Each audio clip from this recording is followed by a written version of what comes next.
We're joined by Amira Elghawaby from the National Council of Canadian Muslims. And Amira, we were at a meeting last night where there were hundreds of concerned members of the Muslim community.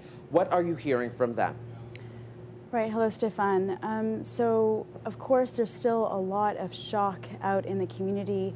There's a lot of disbelief, a lot of sadness at the passing of Mr. Abdirahman Abdi. Last night, there were about 400 people from the wider Somali Muslim community who gathered in Nepean, and they really were trying to figure out, what are the next steps? How do we support Mr. Abdirahman Abdi's family at this time? They are very, of course, upset as how this could have happened. There are so many questions, and right now, we, of course, everyone will be waiting for the conclusions of the SIU investigation into Mr. Abdi's death, but in the meantime, there is a lot of pain out there.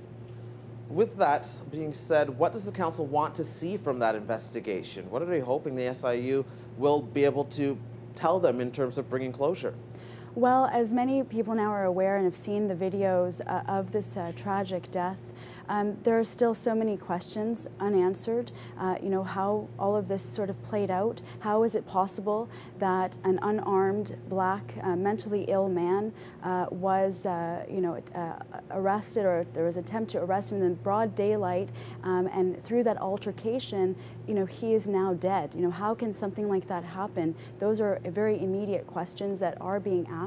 And so, of course, everyone is waiting. There's so much speculation. There's a lot of witness accounts of what happened, and it's really important at this time to just wait out, of course, the investigation's outcome to understand what happened, and if there were mistakes made, that there will be consequences to that, and everything will be done to ensure that such a tragedy is not allowed to happen again.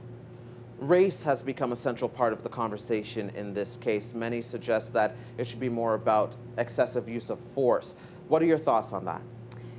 I think we have to be aware of the climate that we're living in. We know that at the moment there is a lot of concern around issues of excessive force by white police officers against black men in particular and black people in the US, for example, and that these issues are also here in Canada and being discussed here in Canada. So there is a climate and there is a context to this event, which again is a black unarmed man who was attempting to be arrested and who is now dead. So we don't know the facts of this particular case. We don't know if race was an issue, if it was an issue around mental illness and the inability to address those issues at all. We don't know. But all we can say is that there is a broader context, there's a broader conversation.